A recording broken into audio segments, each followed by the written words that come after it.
Alrighty, so again, welcome to our 12th workshop for NASEP. Here's what our agenda looks like. So we're going to have Native SOAR present, and we're going to summarize our last meeting.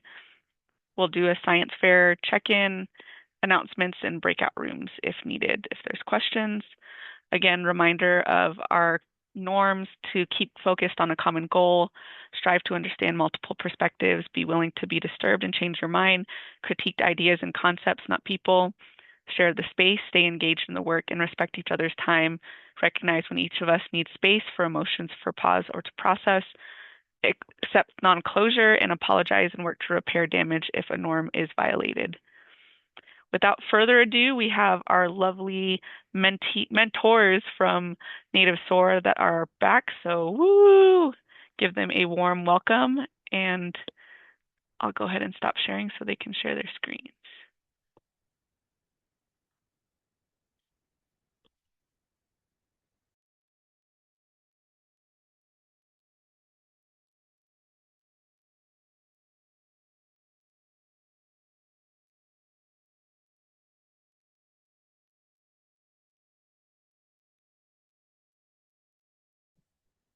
Hello, everyone. We're so glad to be back with you guys again this evening.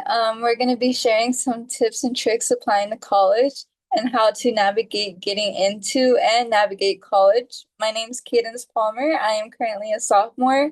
I am Mescalero Apache, and I am studying biosystems engineering with a minor in American Indian Studies. Hi guys. I'm Amaya Lee again. I'm a first year at the University of Arizona studying molecular and cellular biology with a minor in American Indian Studies, and I'm Diné, or from the Navajo Nation. Hi guys, I'm Michaela. I'm a first year also. I'm currently undeclared and I am from which is in the US. Hi, my name is Cadence Sinigini. I'm a second year. My major is veterinary science, and my tribal affiliation is Navajo Nation. I'm glad to see y'all here today.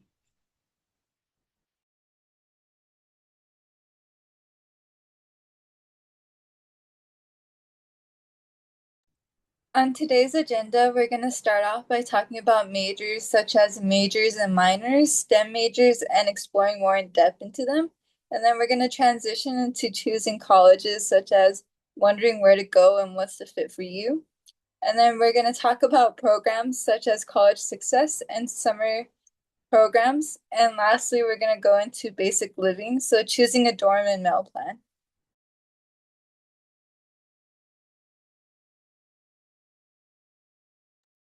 So first we're going to be talking about majors. So what is a major? A major is the main focus of your study. It's either 30 to 50 credits depending on your major. Like there's different examples of nursing, engineering, environmental sciences. There's also a minor. So a minor is also a smaller secondary area of study. At U of A, minors are at least 18 credits. It could be related to your major or something totally different. So there is degree requirements at U of A. You need about 120 total credits to graduate. This includes your major classes, your minors sometimes, but it's required, or sorry, it's like depending on your major. And then your general ed classes, which are usually like during your freshman and sophomore year, where you do your general eds, and then like junior and senior year, you focus on your major. And then also I put changing your major. You could switch majors in college. Many students change at least once. I was in physiology my first semester, and then this spring semester I switched to undeclared because I wasn't sure about it, so I'm still trying to figure things out.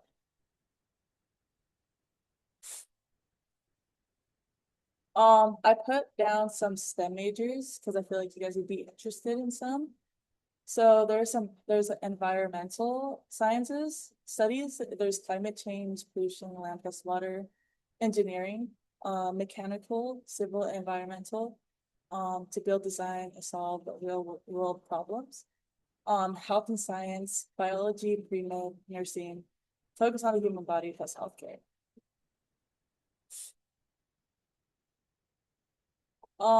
So exploring majors.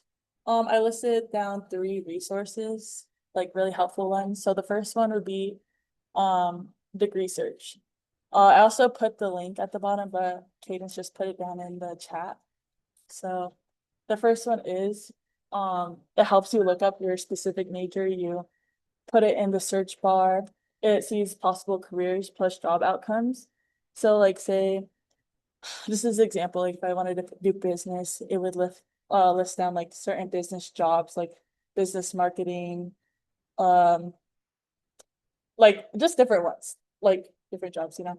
So and it shows if internships, like study abroad options to see if that major includes those.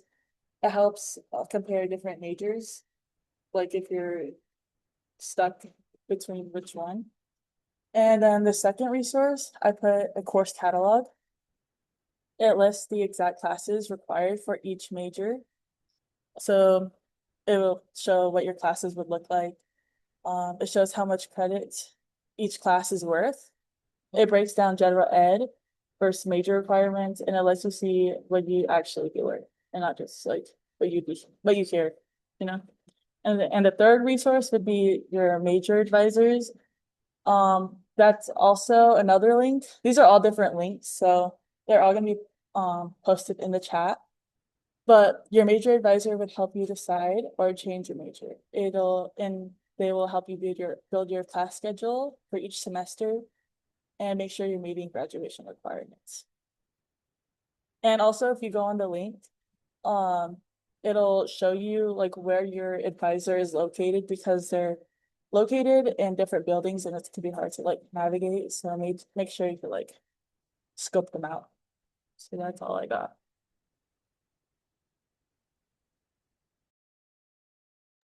Okay, transitioning a little bit, we're gonna be talking about like choosing a college and figuring out like what college may be best for you. So picking a college is really stressful. It's a lot, especially like going into your senior and junior year. I know I was really stressed about it, trying to figure out like what I would want to like what college I would want to attend, what I'm looking for in a college. So some factors you may want to consider when picking a college would be costs, location and size, your academic fit, whether like the specific university or institution has like majors or minors you're interested in, class size, whether you're thinking of getting into like internships or research labs, which is really good to get into, especially your first year, as well as like general atmosphere you want to be looking for as well, like the student life there, any clubs you're interested in. So these are all things you can think about like while you're like making your college list or thinking of like where to attend. So types of colleges and considerations you may want to have. At the top, I list some considerations like whether you want to go to like a for-profit school or a public school. So like for-profit like tends to be like a little higher, whereas like public tends to be like more on like a more affordable end, and they have like state-funded grants and whatnot. And then with that, there's also like state schools and private schools. So like I said, like state schools, they get like government funding, state funding, whereas private schools, it's more like private donations and whatnot that fund the school. There's also in-state resident and out-of-state resident. So you may want to consider that because for out-of-state students, there's tends to be like a larger price to pay, whereas like in-state, it's a little cheaper. And then there's also research institutions or like a liberal arts college. So research institutions, they tend to focus on like developing new research and whatnot. Whereas like liberal arts college, it's not really super like focused on like sciences. And I would say with like a liberal arts college, you get more freedom to kind of explore around, especially if you're not super like know what you want to do, like career-wise or whatnot. They help you figure things out and navigate that a little bit more. So, but down below, I list the types of like colleges that's like typically divided into. So there's community college. Roughly it costs about 5,000 per year. So I listed some like community colleges here at the University of Arizona. Maybe you've heard of some of them, but yeah, that tends to be like the cheapest option for like colleges and university. And then there's also colleges and universities. They're like they tend to be 4-year state or public schools, whereas like community colleges tend to be like 2-year, usually getting an associate's degree, whereas colleges and universities you get a bachelor's. So these costs can range between like 10 to 15,000 per year, and it can be like a little more depending, like I said, like really it's dependent on your in-state or out-of-state residency. So the big three, the Arizona State, NAU, U of A, and there's also private universities. So these are not publicly funded, as I was saying. And because of that, they tend to cost a lot more. This like about average, it's 38,000 per year. So that's just something you may want to consider. Some here would be like Embry or Grand Canyon University. But I would say don't let cost deter you from that. Like sometimes even with like private universities, you like because they're privately funded and they don't have like public funds going into them, sometimes you can score like a better scholarship, but it's really just dependent on like your financial aid and whatnot and your application. And then minority serving institutions are something you may also want to consider. They're a really great option for building like community and like getting into like a welcoming atmosphere. So minority serving institutions are institutions of higher education that serve the minority population. So maybe you've heard of some of these. There's like HBCUs, historically Black colleges and universities, AAPISIs, Asian American and Pacific Islander serving institutions, HSIs, Hispanic serving institutions, and then TCUs, tribal colleges and universities. So then here's a little map listing like all the TCUs in the United States. But these are ones, yeah, where like the native population tends to be like predominantly higher, and they're like usually ran by native faculty and staff for native students. And then here in Arizona, we have Diné College, Donna Otham Community College, and the San Carlos Apache College. So these are also great options, and especially if you're really like trying to look into building community or maybe you want to make your transition to college a little bit like easier because sometimes people tend to go to like these minority serving institutions first, like tribal colleges and universities, and then transfer to like bigger state schools. But they're always an option. They're a great option to look into. So, like I was saying, price is an important factor, but you want to be sure to look beyond that as well. So, look at clubs, activities, amenities, resources offered. Like you're there to like, yeah, get a degree, get your education, but you're also there to like gain new insight, new experiences. Like I was saying, like volunteer internships, things like that. That's also like really important to consider, like whether like the connections you build and the networking you do outside of just like attending class and doing your assignments. So I know for me, like I decided to attend to the University of Arizona, not only because I thought it was like good for like the thing I wanted to study, and but I also was like, oh, like Tucson's away from my home. I would love to like go out there and see what the community there is like, what tribal communities there, like what they do, how they're affiliated with the school. And then also like the sports atmosphere too. I knew like U of A had like a really good basketball team, so I was like, oh, I want to go see a basketball game. Like that should be really fun. So yeah, there's a little picture of when I went to a football game. It was a really new experience. There's a lot of people. But when you're thinking about those, some factor, you want to make a list of like your top options. That's the way, like that's a good idea when you're thinking about which colleges to apply to. So typically you'll hear like these three words. Maybe you've heard of them already, but there's reach, match, and safety schools. So when you're making a list of your top options, typically you would like want a few just so you have like backups. But you also like, everyone's saying like reach for the stars. So don't limit yourself to just like things you can get into, but like challenge yourself a little bit. Maybe apply to like one where you think you may never get in. Like maybe you'll surprise yourself. Um, so like reach schools, they typically say you should have like between 1 to 3. These ones tend to be like a little more competitive. There's like lower acceptance rates, higher GPA and test scores requirements, like in order to be considered and get in. Sometimes these reach schools have like a lot more essay requirements as well. But typically when I think of reach, I think of like, like Ivy Leagues, like these ones with like really low acceptance rates. So it's good to have like, just a few of them in mind, look into them a little bit. And there's also match schools. So these ones you should have like between 2 to 6. These ones, that's like a 50-50 chance of getting in, but your academic stats and profile align with other students. So maybe you'll have like the same GPA as them, or like your test score range is within that. So like besides like your dream schools, your reach schools, these ones are also good. Like you'll be happy attending them, and like maybe they're a little bit challenging to like get into, but like it's something you're still like really interested in. And then safety schools are another important one you want to consider. Like these, I would say have between like 2 to 3, just so you have more options and just in cases really. Um, these ones I would say you have like a higher likelihood of like getting in. These tend to have like higher acceptance rates, GPA and test scores.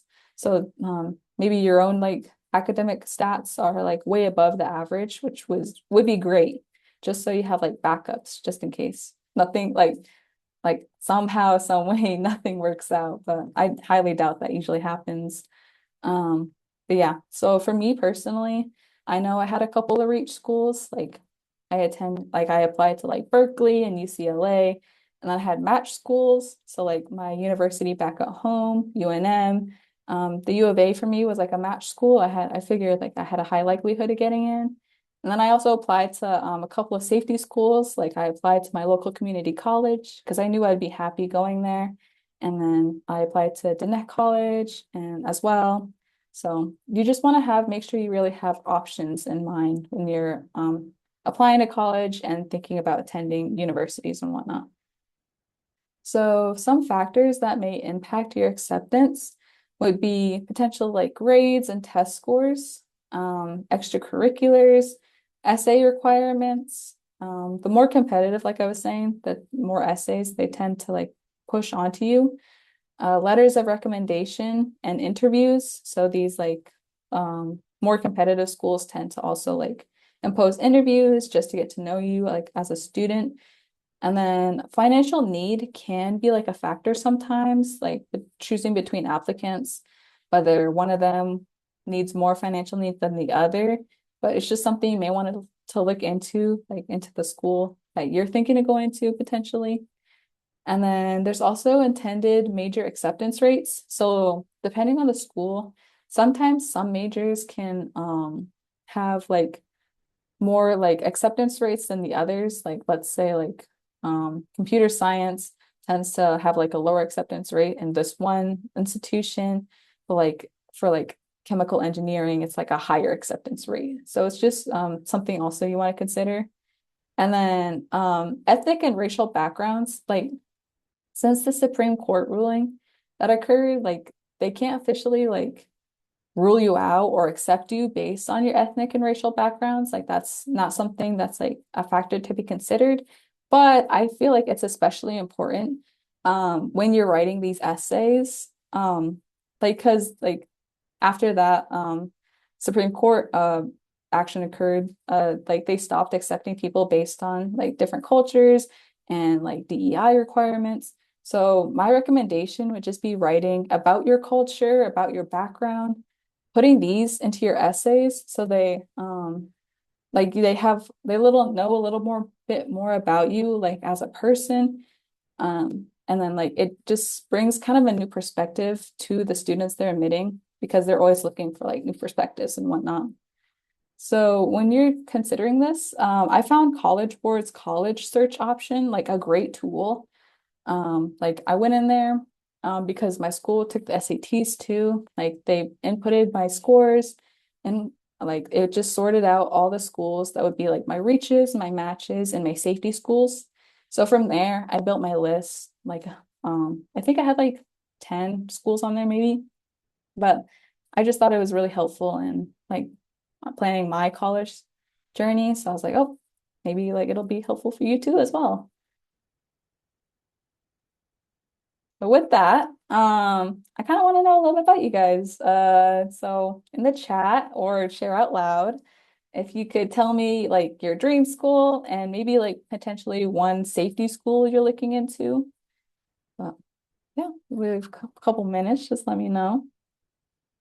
Like I was saying, my dream school was UCLA, and I actually did get in. I wrote my essays were really focused on my Diné culture and like the things I did, like what's it called, hobbies and whatnot affiliated with it. So I was kind of surprised too, honestly. But I was like, hey, if I can do it, I bet you all can too. So it looks like Raquel's dream school was Colorado State University, and his safety school was the University of Arizona. All right. Colorado State University is a pretty cool school. I thought it was really, I looked into that one when I was thinking of going to college as well, but that's pretty cool.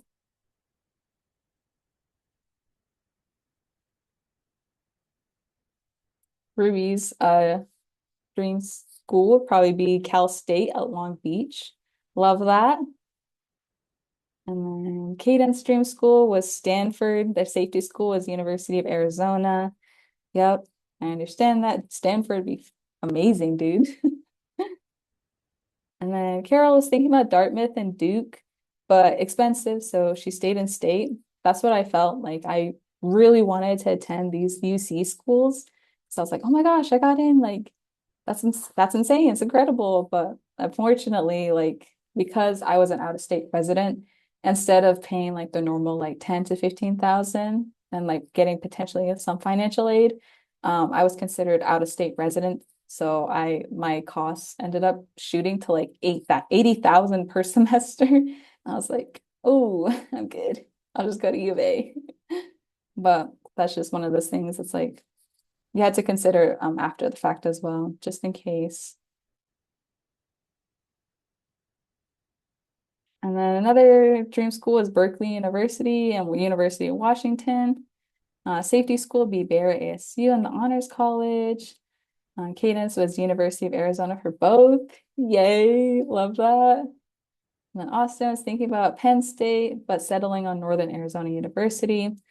All right. And same, U of A for both. All right, cool. And then Bradley, Massachusetts Institute of Technology. Wow, okay. And either Purdue or Illinois as safeties. Okay, Smarty, like that's cool. I rock with that. Nice. Yeah. And then, but don't be discouraged from attending your dream school. If you have the financial aid to do it, and then I recommend looking at some of the scholarships posted on some of our last slideshows, but just getting that financial aid because like if you really want to like go there, put in the work, like get those freaking scholarships, dude, and then you'll be able to attend.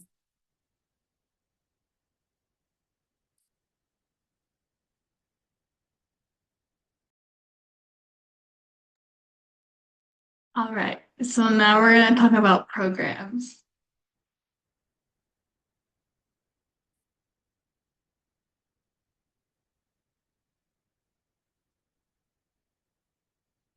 So my question to start off with you guys is, do you guys feel ready for college?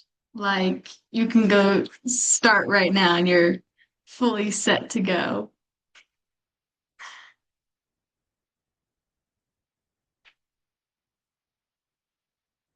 No, that's okay. We all do not know how we're gonna do it and also like don't even know where we're gonna go or if we're gonna be set at one place. And that's why we are here to give you some info on the subject.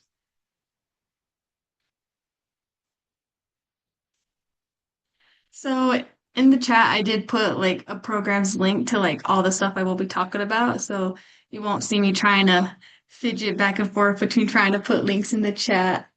But first, here we are talking about College Horizons. We found College Horizons.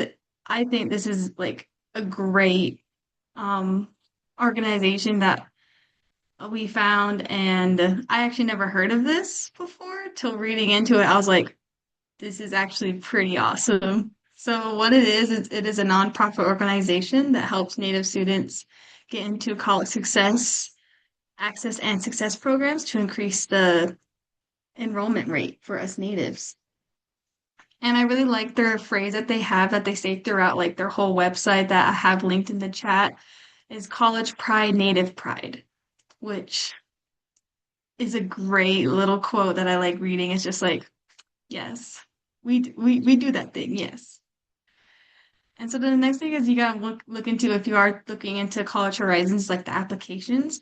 The applications for 2026 did close because the deadlines are in January and they are open for high school sophomores and seniors or sophomores and juniors, my bad. But looking into it, it is a really good like organization to get you into, and they like have like all these connections with other colleges, and like you can get like the insider view of like what you need to do and like better ready yourself for college.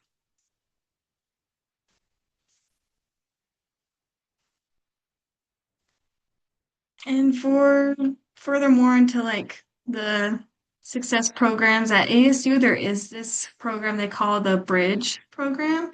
And it is a program designed for students who need help with the transition into college life with ASU. So they know like what to expect and what to do when they're there.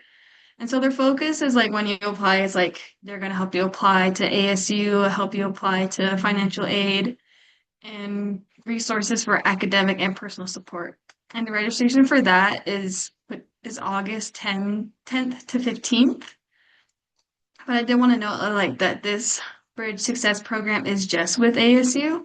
But I will say like I bet with like any colleges looking to, even for like just like since you're going as a freshman or anything, it's best to like look into if they have any like college success or helpful programs or anything that can help you get adjusted into that college life.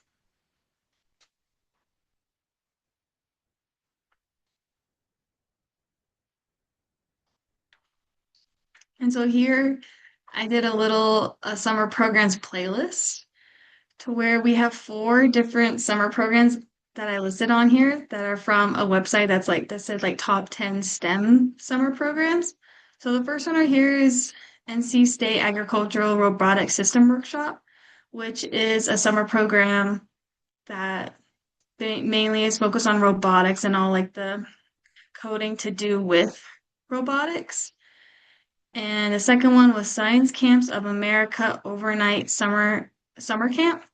This one has like a two different like parts. The first part is like the science of like land and ocean. And then the second part is I believe it was space and I think it was space and technology, I believe. I can't remember, but there was like two different parts and you get to pick which one you want to do. And the third one was Rise Internship Practicum. So this one was the more engineering base to where you can learn like more of like all like the things you need to do like in the engineering field and all like the major that you mainly want to focus on in engineering. And then the fourth one was in Spirit AI Scholars Program, which this one was taking AI that is you can decide if it's good or bad. I'm not gonna say nothing, but it's like taking the healthcare that we have today into just technology based. So you get to learn more about the healthcare and the technology of what goes into it. So I thought this was like a nice little like mix up of what field are you going in or interested in and finding the best fit song for you during the summer?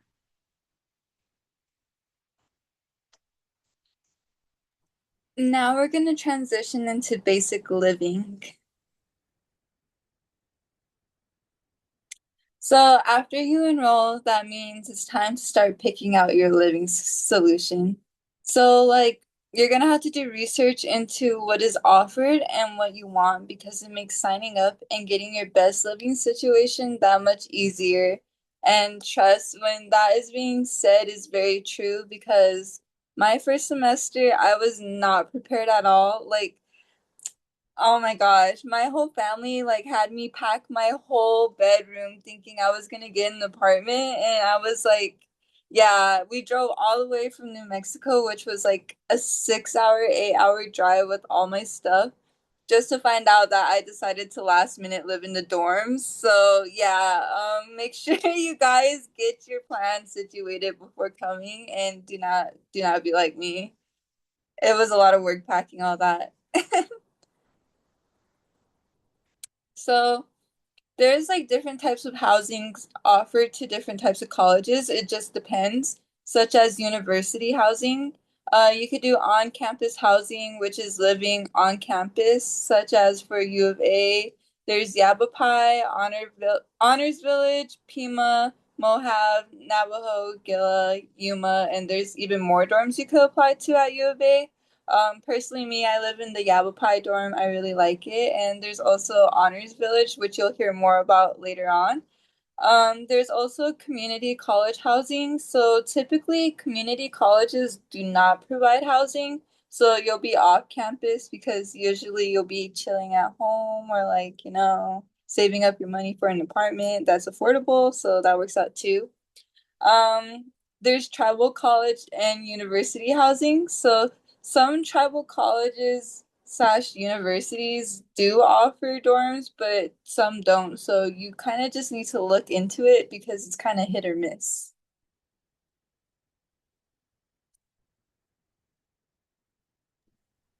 So I'm going to be going over the living in dorms. So what are dorms? So they're on-campus housing for students, mostly for first-year students, but you could be a sophomore, junior, or senior if you would like, but they're mostly just for first year.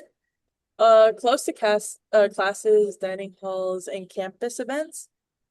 Um, it just really depends on where you are. I'll describe that. I'll show you guys in a bit. But some reasons why students choose dorms. It's easy to meet people, convenient. You don't have to commute if you live near.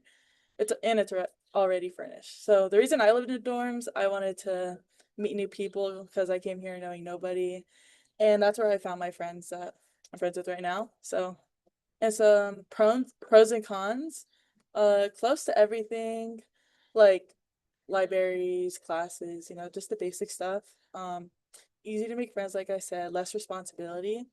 Some cons is less privacy. It could be noisy, and you have limited space.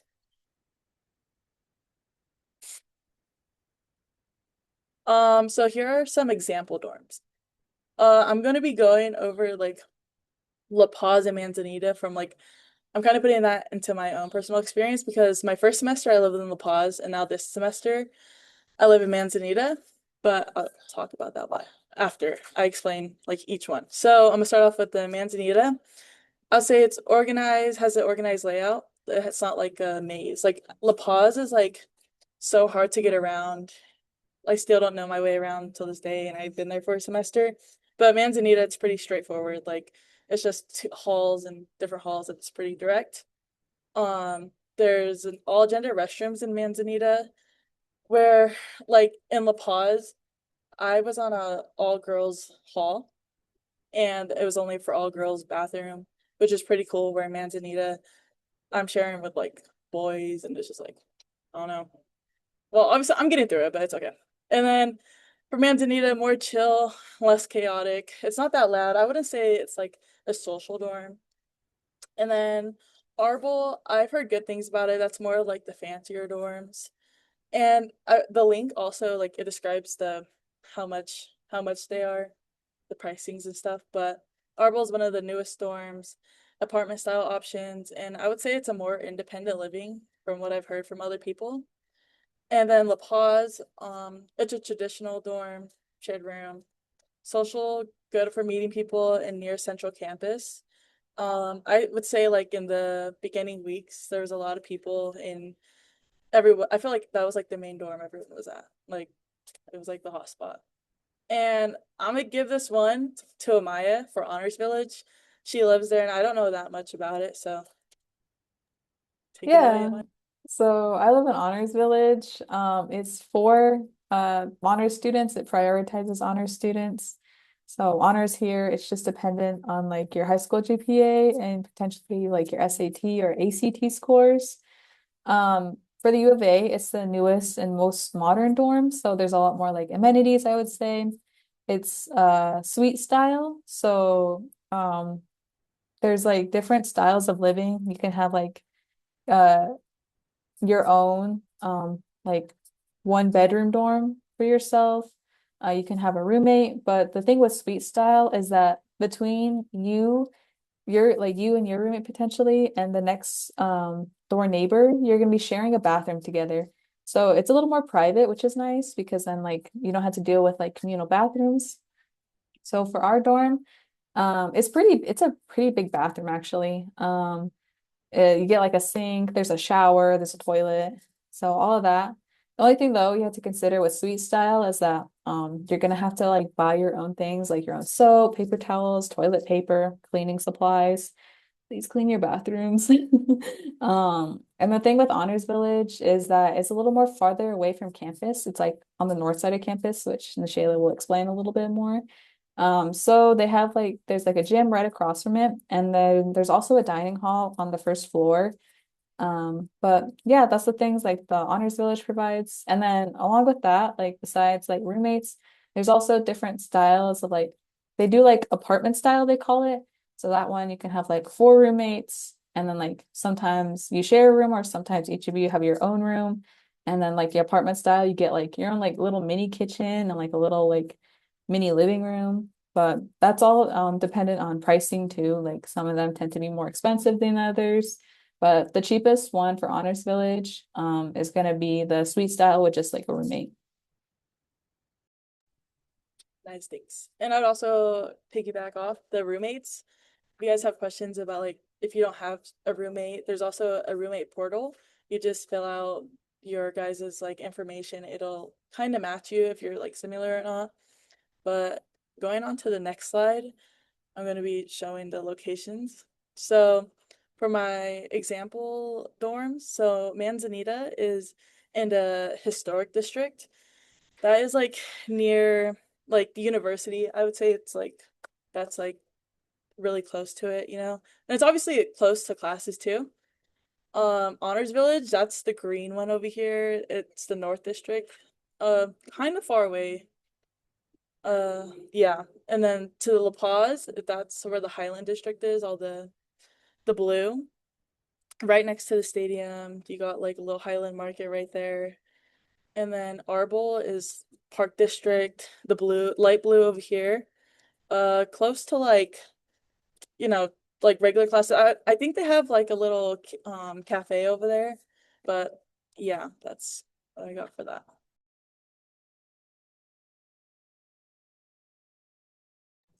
Okay, so now we're gonna get into picking a meal plan. So when you come to U of A, you are offered two different types of variety of meal plans. There's a swipe meal and there's a debit meal.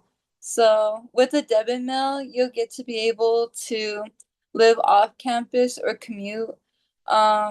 You are if you're like an upperclassman or graduate student and you cook most of your meals and eat on campus occasionally. Also, if you want to control spending meal by meal, um, debit meals are also not available for students who are required to have a swipe meal plan. So a swipe meal plan, that's what you'll get your first year. First year students are required them. And there's like three different types of values on how swipe meals are worked. So you get swipes every like week. Basically, it depends on the type of meal plan you choose. But a swipe basically means $11.50. So like I think I have like 10 swipes right now. So yeah, that would like be 11.50 each swipe. Yeah. But there's dining dollars too, dining dollars plus, which you can use off campus or like on Grubhub. So like you can just pull out your phone and like order some food because the dining hall might be too long and like you don't want to wait in line or like it's been a long day. There's days like that. And then there's guest meals too. So like basically whenever you bring over like a guest, you can also pay for their like food as well. Um, so as you can see on the left, there's like 16 swipes, 14 swipes, 12 swipes, 9 swipes, and I think that says 5 swipes. Yeah, 5 swipes. So like it just depends on how much you eat yourself. Like if you eat breakfast, lunch, and dinner, that's also to consider. I'm sometimes hit or miss. So like usually I don't really eat breakfast. So like the perfect meal plan for me was the 12 swipes because like it's just mid-price too. So gotta be balling on a budget. And the debit meal plans, it's just basically like I believe it's just money, but yeah. And yeah. So I'm basically on this swipe mail plan and it's been helping me out a lot. And I'm not too sure how to speak too fully about the debit mail plan because I haven't really like met anyone with the debit mail plan. But yeah, there's also I guess the gold plan and the silver plan and the copper plan if you're interested. On this next slide, you can see I added 4 different areas that you can see. There's the Highland District, the Historic District, the North District, and Park Global District. So earlier we heard Nishayla talking about the dorms, so you can see that some of the dorms are close by to some of the dining places you want to go to, so it's not too far to walk to. They have like different types of options. Like you could get an acai bowl, like bagels. It's up to you. There's Starbucks, Panda Express, Einstein Bros Bagels, and Chick-fil-A. The Chick-fil-A line is usually very long, but I haven't really had any issues with it this semester because they like redid their whole thingy, and plus they added like new side options, so you can choose some mac and cheese, fries, like all the options are there now. It's pretty nice. And then yeah, so like all the numbers, if you're wondering, on the buildings, those are the dorms. So like that's how close they are to the different types of dinings there are. And yeah.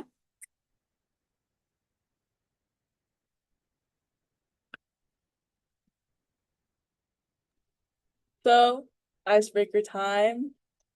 So for this icebreaker, you guys are all gonna have like imaginary $100 to build your college life.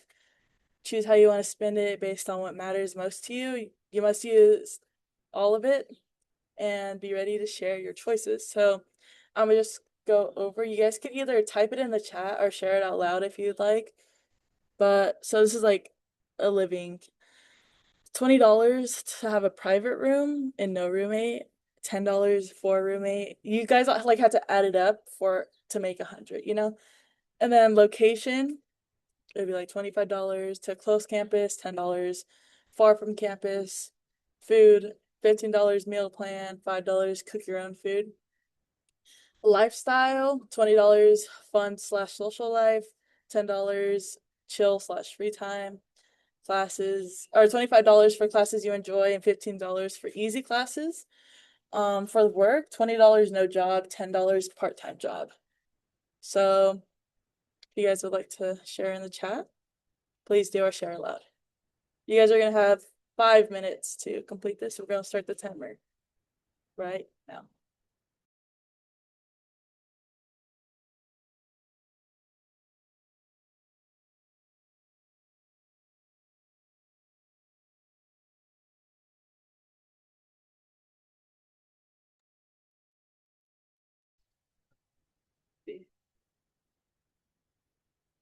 Kind of have to calculate it all up. My calculator.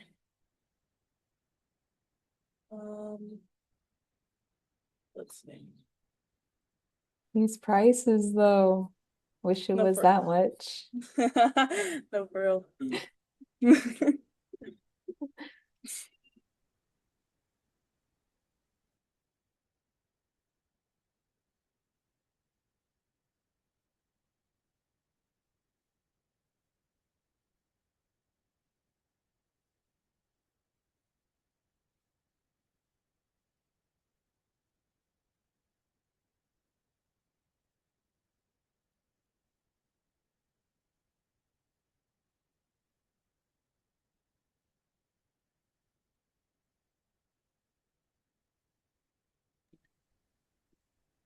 I'm over by $5. Yep. Sorry. Choices. Priorities. Priorities. Yep.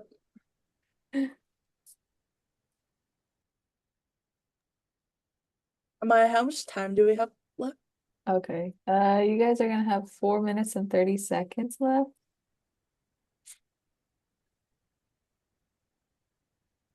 I'm under 10. I gotta see if I Nice. can put this up. Budgeting. Budgeting is a really good skill for college. Yep.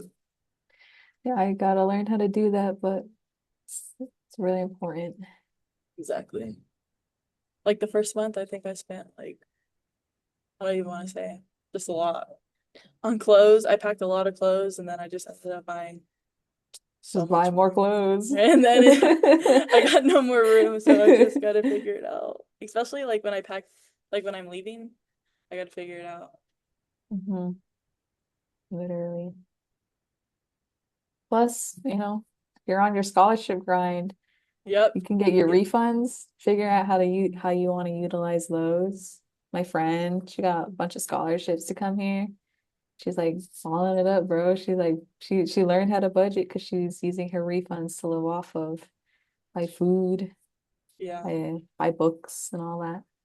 So it's a really good skill. At 95, I guess I'll have a roommate. I guess. You guess. $85, nice.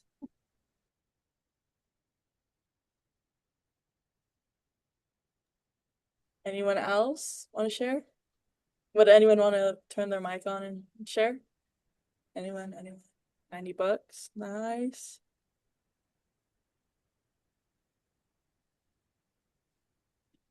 Amaya, how would you choose yours? I have $5 left, but I'm doing what I'm doing now. So I have a roommate. I'm low-key far from campus. Like honors. If you want to come to U of A, just consider the honors. If you want to go to like main campus, you're walking minimum 15 minutes every day. Um, but so I put that. I have a meal plan. My meal plan that's actually the 9 swipe one, because like she said, balling on a budget. Um, Yeah. and then, but I cook my own food sometimes too. Like I have a rice cooker. That thing's been real handy. I love my rice cooker. Nice. I like to Yeah, I have, got an air fryer too. hey, They said it's not yo. allowed, but my RA is allowing me to have it. Yeah. Okay.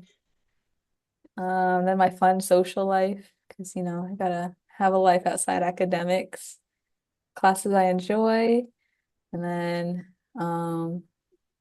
my part-time job. I low-key need a job. Yeah, Sam. It's expensive out here. Literally. Is we got a minute and 24 seconds. What about you, Nice. Shayla? What would you get? I'll do the private room. Well, I have a private room right now because my roommate moved out, so Hey. good for me. And then I would do mm, I would do close to campus, so don't have to go that far. Food. I want to cook my food because I want to save as much money right now. Lifestyle, I'll do fun and social classes. I'll probably do like easy classes, and then I'll do a part-time job because I need money too. So that's me.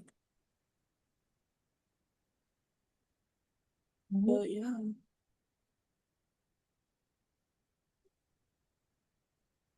Everyone's like totaling out to about like 85 to like 95.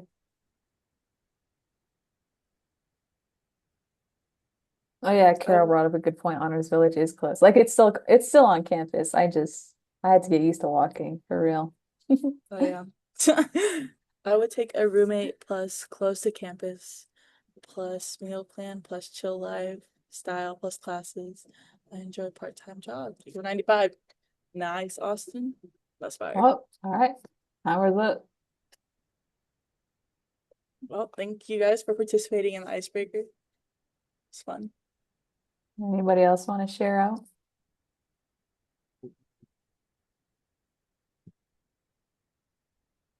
Let's see. Unemployment. I rock with that. Roommate plus bar plus meal plan plus chill plus classes I enjoy plus unemployment $90. That's a nice one. I like that. The dream. The dream. I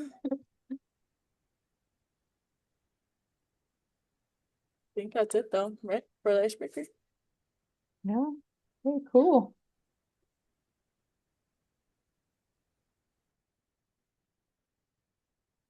And here's our little contact page. So reach out to us, reach out to Native SOAR. You can follow us on Instagram, Facebook, or YouTube. You can email at us anytime if you need advice, anything like, oops, anything that you need help with, or if you're coming U of A, Native SOARs. I love Native SOAR. You should take the class. Highly recommend. Yeah, don't be a stranger. Anybody got any questions?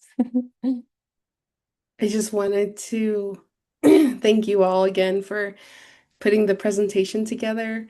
Um, I think this is really cool to see. I know Carol, she sent us a lot of your requests from the students of what you wanted to see this week, and we just kind of sent it along to our mentors. So I'm really happy to see that you've incorporated a lot of the suggestions, and I just want to, thank you all for putting your love into your presentation and to your icebreakers and kind of really focusing on how you wanted to gauge the students. And then also, Carol, thank you for having us at these sessions. It's a great opportunity for our mentors, and we just appreciate the partnership that NASEP does. We love the work the students do and your team does, and we just want to thank you all for allowing us to be with you these past 3 sessions. Um, and I kind of put in the chat, I wanted to share that we have a couple of Monday sessions that are left this coming semester. Next week, of course, I put the dates on the flyer. But if you would want to meet some new mentors, totally up to you. This is just an extended opportunity that we wanted to present to you all. And we hope that you can join us if you want to meet the 6 mentors who are on that flyer. They're super awesome students. And yeah, I enjoyed the presentation. Y'all, thank you so much for putting all the work into everything that you do. Um, did you all want to take like a photo together? I'm all just throwing it out there. If you're open to it for the last. Okay, cool. Um, I think we would just have to take off this background. Amaya. Okay, I think I got you. All right, I got you. If you're comfortable, feel free to put your camera on. Our mentors, what they do is they'll do a digital story, kind of like what Carol does for YouTube, just so that they can talk about what they learned in our program in Native Soar with the class that they're taking. But yeah, just a little bit of a story there. But okay, are y'all ready? I'm gonna take it. All right, 1, 2, 3, cheese. Okay, cool. That's a solid one. Thank you, everyone who come and joined in it. I think we're gonna hit the breakout room right now, all right? Good job, everyone. And we'll see you in May. We'll be at the celebration too. Thanks, Maria. Let me transition to our next thing. Let me know if you need help with the breakout rooms, but I think you probably got it. Oh, it's opened. Okay. All right, I'm going to reshare the slides. So great that we had Native SOAR, always bringing great information about their experiences as college students and Native students and everything that they've learned. So thank you all for that. We have a couple more things before we close out our meeting for today. So a learning from a peer is what we summarized at our last workshop, in addition to the content from the Native SOAR team who talked about different scholarship opportunities, how to make sure that we're staying on task to maximize our time, and different tools in order to help us with our productivity. And let me see what else. I didn't realize I only put one of the photos from the last workshop in there. What are some other things that you all recall? I might be forgetting some.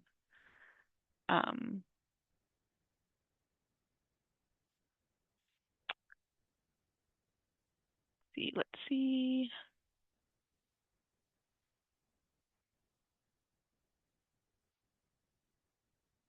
I'm pulling up the slides from the last time, just as a reminder. All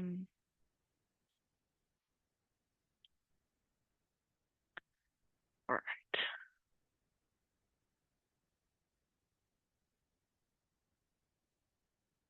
Yep, time management, tools and techniques, helpful apps, time management as a student, setting boundaries, how to set up a schedule for your time, how that applies, time management applies to scholarships, writing tips, letters of recommendations. Remember, they said ask 3 to 4 weeks in advance if possible. Having a shorter deadline for some of those recommendations are a little bit easier if someone's already written a letter of recommendation for you, but if it's like a brand new recommendation, it's way helpful to give people more time to be able to write those. I just got a request for a letter of recommendation that's due in about 3 weeks, so that's about a good time frame for me at least, especially because you don't know if people have out of work time, like if they're going on vacation or just things happen. Somebody could have time where like an emergency comes up and they might not be able to complete the recommendation in the time that you give them. So yeah, that's what we talked about at the last workshop. So congratulations to everybody who participated in the National Advancing Indigenous Science and Engineering Fair that happened this past weekend.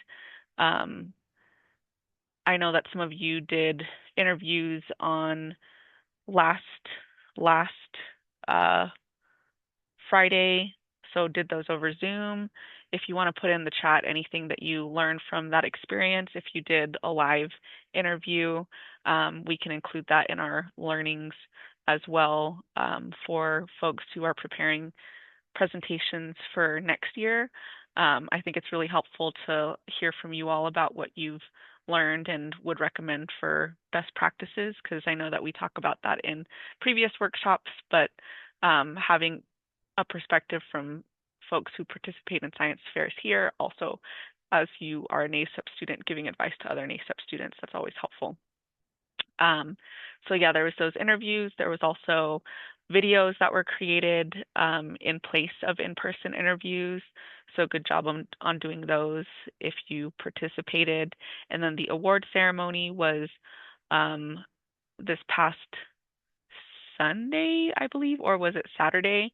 So we have a few NASEP students who placed either first, second, or third place that were listed in their specific category. So shout out to you all for competing and also for placing and putting yourself out there. That's really great.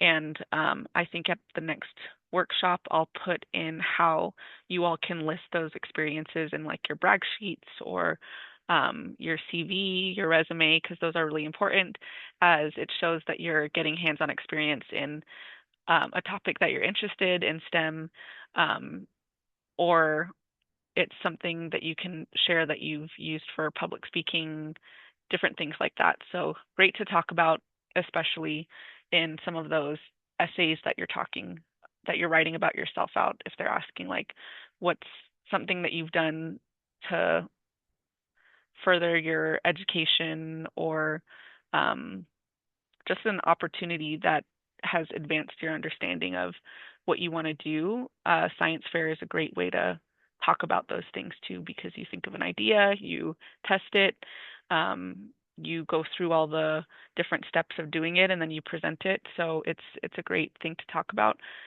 in those essays. For folks who are still working on their projects and maybe haven't been able to participate in a science fair, then here are some options of dates and times that we're open to have those presentations if you want to present your projects to us. So we have some that are coming up on the week of April 20th. So we have Wednesday, April 22nd, April 23rd, Friday, April 24th at these specific times. We have Monday, April 27th, and then also on Thursday, April 30th. On April 28th, we're going to be pretty busy with an event that's happening that day. And then afterwards, we're having our NASEP workshop, our last NASEP workshop. So that's why, even though we're meeting on the 28th, that date is not a good date to meet on. That's why that date's not a good date to meet on, is what I meant. But if you're interested in any of those times to meet, then you can send me an email, or you can just follow this link, and there's a Calendly link there to where you can just set up the Zoom automatically. So if you're wanting to present those are those times. If these times don't work for some reason, also reach out to me and we'll try to work something out to see when would work best. I'm going to open a quick poll. I'm not sure if Native SOAR will be presenting at this last session, so this could be just general. It doesn't have to be specific to Native SOAR content that they would be presenting. It also could be something that I could bring somebody in, or I could also prepare something as well. So I'm going to open the poll. The poll is, what do you want to learn at the next workshop? So it is open. I'll have it open for about 2 minutes.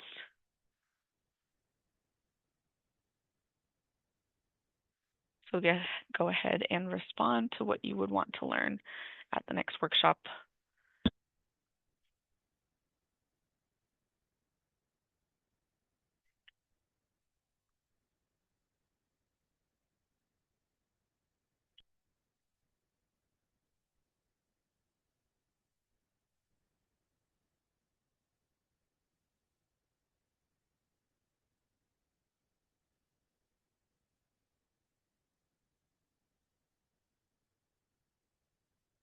Set a timer.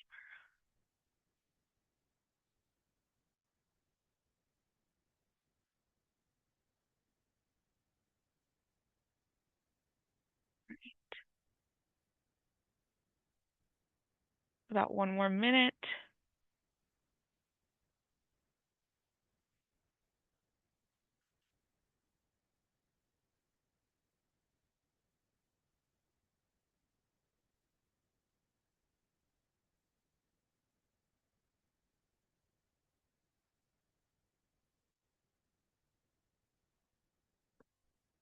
Thirty more seconds.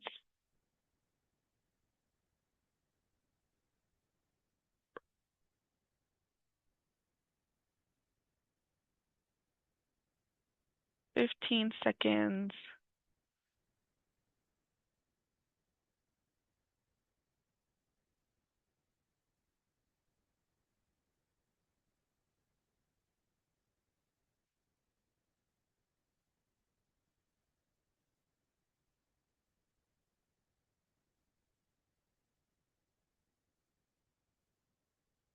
All right, I'll go ahead and end the poll.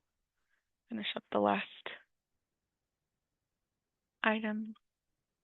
You're writing. Okay. Cool. So upcoming deadlines, the next NASEP workshop is going to be the 28th. That's our last one. And our closing ceremony is on sorry, I almost said a larger number. It's May 2nd. On May 2nd. And we're closing out the research project part of this, but you can continue working on things if you would like to present during the last few weeks of April to us to show your learning. This is where you can find the research project guide on the different steps. So here's our summary. We had Native SOAR present as guest speakers. We reviewed our last meeting. We checked in about science fair items and also continuing opportunities for folks to present at the science, or not for science fairs, but to our team in place of a science fair. And again, the banquet, which I last talked about here, this is the link to RSVP. You might have received a call from Raquel last week for reminders. If you haven't RSVP'd yet, please let us know. RSVPing here would be just letting us know, yes, I can come, or no, I can't come. Because otherwise, I might think that you aren't aware that we're having the event and we'll contact you to get your response. As another reminder, we are having our NASEP 2026 cohort come up here this summer. And so if you have any family members, friends that are looking for a fun opportunity this summer, then we're still accepting applications. We have a few spots opened, so it's important for folks to apply as soon as they can. I know some people were asking when the deadline for that would be, since we're starting to admit folks, it's whatever spots that we have left. So yeah, applying as soon as possible is important. And if they have questions, of course, they can reach out to me and I'd be happy to answer those questions. If there aren't any questions from you all regarding next steps, then we'll close out this session. Again, reminder that our last workshop is April 28th. So I hope you all have a good night. We'll see you all soon, hopefully in person at the closing, but if not, then it's okay. We'll share the virtual information and everything. But have a good night, everybody.